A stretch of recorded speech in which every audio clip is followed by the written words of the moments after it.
Every yes is a negotiation और हर silence भी एक नेगोशिएशन है। बस डिफरेंस ये है कि साइलेंस में आप अपनी पावर फ्री में दे देते हो। एक एनालॉजी से समझते हैं। बॉस कहता है work on weekend. Scenario 1, you say yes but then I take Monday off. ये एक नेगोशिएशन हुआ। Scenario 2, you stay silent and just work. The silence is also a negotiation. दोनों केस में बहुत डिफरेंस है।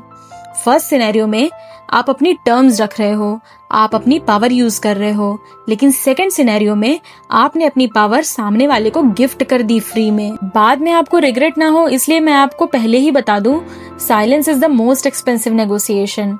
लाइफ में आप हमेशा नेगोशिएट कर रहे हो, चाहे आप बोलो या ना बोलो।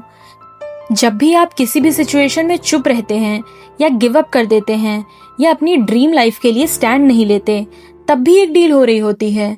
बस वो यूजुअली आपके लिए अनफेवरेबल होती है। By not asking, not demanding, not pushing, you are agreeing to less than what you deserve. Salary, job, relationship, routine सब नेगोशिएबल है। हमें बचपन से बोला जाता है जो किस्मत में लिखा है वही होगा, और हम मान लेते हैं। इसका रिजल्ट क्या होता है? एक बोरिंग सी जॉब में अटक जाते हैं, एक टॉक्सिक रिलेशनशिप झेल रहे होते हैं, सिर्फ इसलिए क्योंकि हमको लगता है यही हमारी रियलिटी है। और फिर एक दिन आपको रियलाइज होता है आपके पास बैठने वाला बंदा आपसे ज्यादा कमा रहा है, सिर्फ क्योंकि उसने बोला मुझे और चाहिए। That Burns right. मेरे दिमाग में जस्ट अभी एक इंसिडेंट आया जो काफी रिलेटेबल है। मेरा दोस्त था, पहली जॉब मिली, एचआर ने जो सैलरी बोली उसने तुरंत हाँ कर दिया। 1 साल बाद पता चला कलीग सेम काम करके 30% ज्यादा कमा रहे थे। क्यों? क्योंकि उन्होंने नेगोशिएट किया। And according to research 70% managers expect करते हैं कि आप नेगोशिएट करो। मतलब जब आप नेगोशिएट नहीं करते, आप चुप रहकर नेगोशिएट कर रहे हो और हर बार हार रहे हो। तो चलिए बताइए, आपने कब और किस चीज के लिए नेगोशिएट नहीं किया और बाद में रिग्रेट हुआ? सैलरी, डील या लव?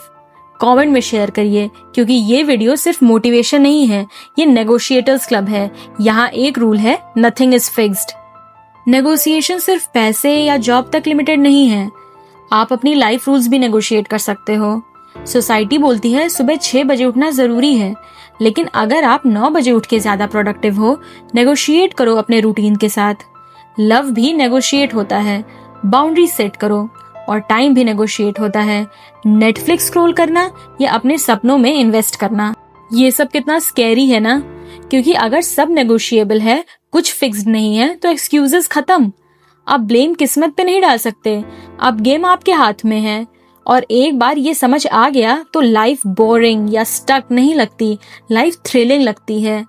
पहले आप सोचते थे लाइफ एक फिक्स्ड स्क्रिप्ट है, अब आप सोचते हो लाइफ एक ओपन कॉन्ट्रैक्ट है और हर कॉन्ट्रैक्ट को नेगोशिएट किया जा सकता है।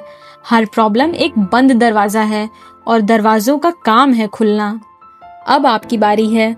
सबसे पहले आप अपनी लाइफ के किस एरिया को नेगोशिएट करोगे और लेस पे सेटल नहीं होगे? सैलरी, रिलेशनशिप या अपना टाइम? कमेंट करिए।